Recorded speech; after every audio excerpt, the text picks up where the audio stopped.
ನಮಸ್ಕಾರ ಗೆಳೆಯರೆ. ಕೇವಲ 20-30 ರೂಪಾಯಿಗೆಲ್ಲ ಈ ರೆಡ್ ಕಲರ್ ಜ್ಯೂಸ್ ಸಿಗುತ್ತೆ. ಕೆಲವರು ಇದನ್ನು ಬಡವರ ಜ್ಯೂಸ್ ಎಂದೇ ಕರೆಯುತ್ತಾರೆ, ಹಾಗೂ ಇನ್ನೂ ಕೆಲವರು ಇದನ್ನು ಚಪ್ಪರಿಗಳ ಡ್ರಿಂಕ್ ಅಂತ ಕರೆಯುತ್ತಾರೆ. ಇಷ್ಟೊತ್ತಾಗಲೇ ನಿಮಗೆ ಇದು ಯಾವ ಜ್ಯೂಸ್ ಅಂತ ಗೊತ್ತಾಗಿರುತ್ತೆ. ಗೊತ್ತಾಗಿದ್ರೆ ಕಮೆಂಟ್ ಮಾಡಿ. ಎಲ್ಲ ಎನರ್ಜಿ ಡ್ರಿಂಕ್ಗಳನ್ನು ಸೈಡ್ ಮಾಡಿ ನಂಬರ್ 1 ಸ್ಥಾನದಲ್ಲಿ ಇರುತ್ತಾ ಭಾರತೀಯ ಮಾರುಕಟ್ಟೆ ಕಿಂಗ್ ಆಗಿ ಮೆರೆಯುತ್ತಿರುವ ಒಂದೇ ಒಂದು ಡ್ರಿಂಕ್ ಅಂದರೆ ಅದು ಸ್ಟ್ರಿಂಗ್ ಎನರ್ಜಿ. ಸಾಕಷ್ಟು ಎನರ್ಜಿ ಡ್ರಿಂಕ್ ಬ್ರ್ಯಾಂಡ್ ಇದ್ದರೂ ಸಹ ಈ ಸ್ಟ್ರಿಂಗ್ ಎನರ್ಜಿ ಡ್ರಿಂಕ್ ಭಾರತೀಯ ಮಾರುಕಟ್ಟೆಯಲ್ಲಿ ಹೆಸರು ಮಾಡಿದ್ದು ಹೇಗೆ? ಈ ಸ್ಟ್ರಿಂಗ್ ಎನರ್ಜಿ ಇಷ್ಟು ಕಮ್ಮಿ ಬೆಲೆಗೆ ಸಿಗಲು ಕಾರಣ ಏನು? ಚಿಕ್ಕ ಮಕ್ಕಳು ಯಾಕೆ ಇದನ್ನು ಹೆಚ್ಚು ಕುಡಿಯುತ್ತಾರೆ? ಇವೆಲ್ಲದನ್ನು ಇಂದಿನ ಈ ವಿಡಿಯೋದಲ್ಲಿ ತಿಳಿಯೋಣ ಬನ್ನಿ.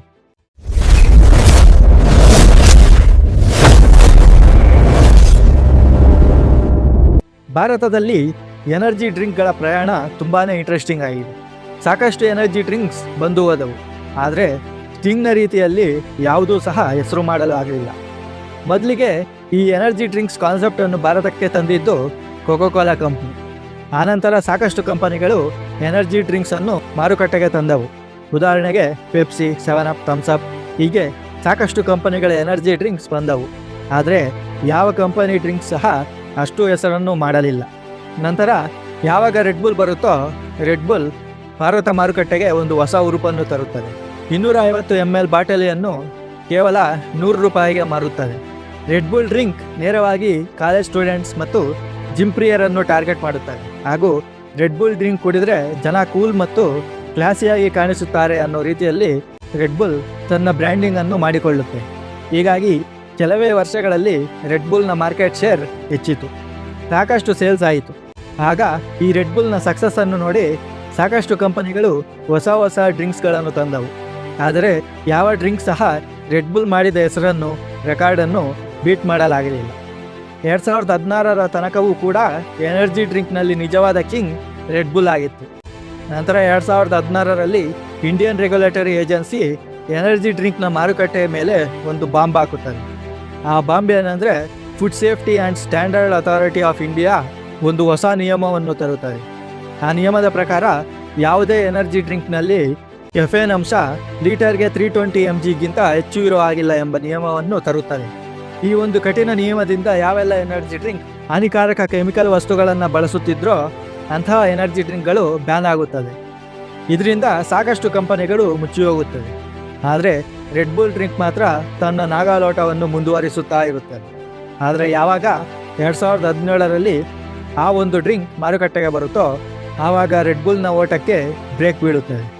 2017ರಲ್ಲಿ ಪೆಪ್ಸಿಕೋ ಕಂಪನಿ ಸ್ಟಿಂಗ್ ಹೆಸರಿನ ಎನರ್ಜಿ ಡ್ರಿಂಕನ್ನು ಭಾರತದ ಮಾರ್ಕೆಟ್ನಲ್ಲಿ ಬಿಡುತ್ತದೆ. ಸ್ಟಿಂಗ್ ಎನರ್ಜಿ ಡ್ರಿಂಕನ್ನು ರೆಡ್ ಬುಲ್ಗಿಂತ ಕಡಿಮೆ ಬೆಲೆಯಲ್ಲಿ ಮಾರುಕಟ್ಟೆಗೆ ಬಿಡುತ್ತದೆ. 250 ml ಟಿನ್ನನ್ನು ಕೇವಲ 50 ರೂಪಾಯಿಗೆ ಮಾರಾಟ ಮಾಡುತ್ತಾರೆ. ಹೀಗಾಗಿ ಬಡವರಿಂದ ಹಿಡಿದು ಮಿಡಿಲ್ ಕ್ಲಾಸ್ ಜನರವರೆಗೂ ಸಹ ಇದನ್ನು ಕೊಳ್ಳಬಹುದಾಗಿತ್ತು.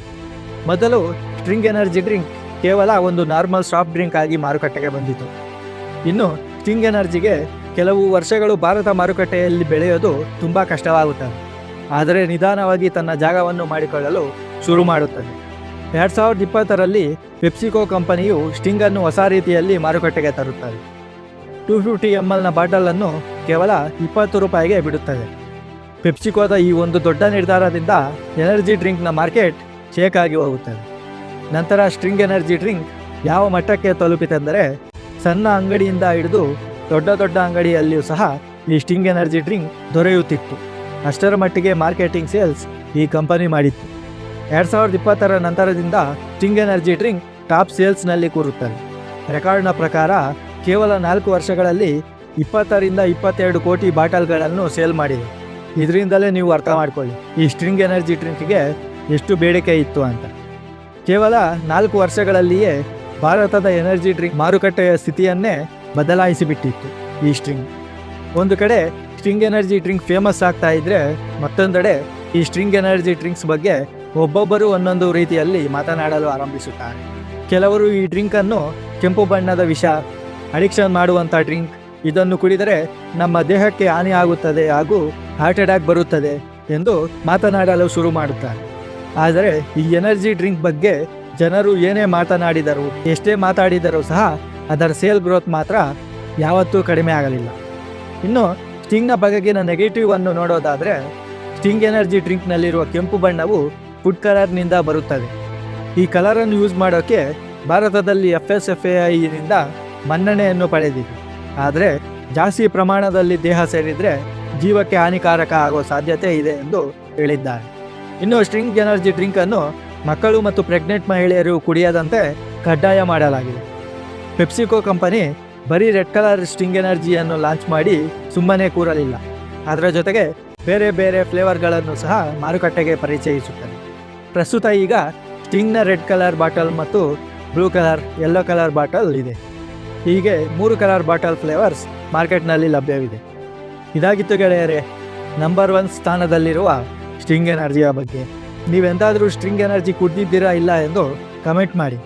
ಹಾಗೂ ವಿಡಿಯೋ ನಿಮಗೆ ಇಷ್ಟ ಆಗಿದ್ದರೆ ವಿಡಿಯೋಗೆ ಲೈಕ್ ಮಾಡಿ, ವಿಡಿಯೋವನ್ನು ಶೇರ್ ಮಾಡಿ.